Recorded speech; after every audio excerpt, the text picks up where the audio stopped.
ഇതേപോലത്തെ ക്വസ്റ്റ്യൻ നമുക്ക് ഈയിടെയായിട്ട് SSC, CGL, CHSL, MTS ഒക്കെ പോലത്തെ എല്ലാ ക്വസ്റ്റ്യൻ പേപ്പറിലും നമുക്ക് കാണാറുള്ളതാണ്.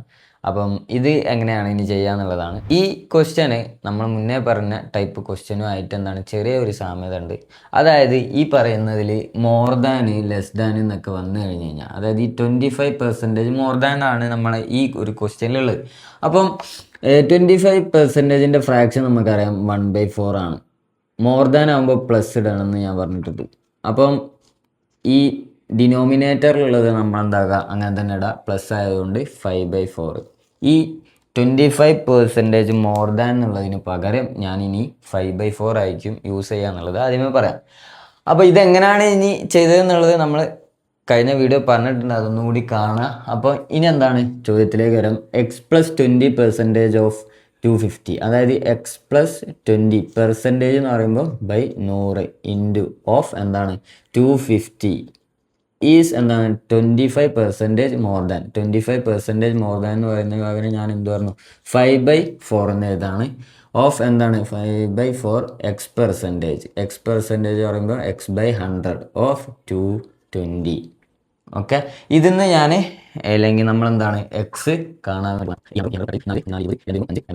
ഇനി ഈ 5 5 20 5 0 അപ്പോൾ 50 ആയി. ഓക്കെ, അപ്പോൾ ഇനി ഒന്നും കട്ട് ചെയ്യാനല്ല. അപ്പോൾ 50x + 1000 okay equal to 55x. 55x ഇങ്ങോട്ട് വരുമ്പോൾ 5x = 1000. അപ്പോൾ അതായത് x = എന്താണ് വരിക 200.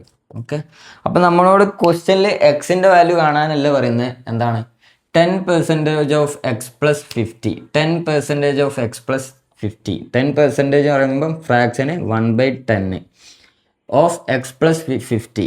200 + 50 എന്ന് പറയുമ്പം 250, അതായത് 25 വരിക. Is what percent less than 50%. 50%ൻ്റെ ഫ്രാക്ഷന് 3/20 into എന്താണ് ഓഫ് എക്സ് ആണ്. ഇതും കട്ട് ചെയ്യും, ഇതും കട്ട് ചെയ്യും. 10 30. ഓക്കെ, ഇതും തമ്മിൽ എത്രയാണ് കുറവ് എന്നുള്ളതാണ്. ആ കുറവിൻ്റെ പെർസെൻറ്റേജ് ആണ് നമ്മളോട് ചോദിക്കുന്നത്. അതായത് ഡിനോമിനേറ്ററിൽ 30, വ്യത്യാസം 5, അപ്പം എത്രയാണ് 1/6. ഈ 1/6 എന്ന് കണ്ടില്ല എന്നുണ്ടെങ്കിൽ നമ്മൾ മടിക്കരുത്. ഈ ഫ്രാക്ഷന് പെർസെൻറ്റേജിലൊക്കെ ആക്കുമ്പം എത്രയാണ് വരിക എന്നുള്ളത് നിങ്ങൾ കമൻറ്റ് ചെയ്യുക. ഞാൻ പറഞ്ഞല്ലോ, ഫ്രാക്ഷനൊക്കെ നമ്മൾ പഠിക്കണം എന്നെങ്കിൽ മാത്രമേ മുന്നോട്ടുള്ള യാത്ര അടിപൊളിയാവുള്ളൂ.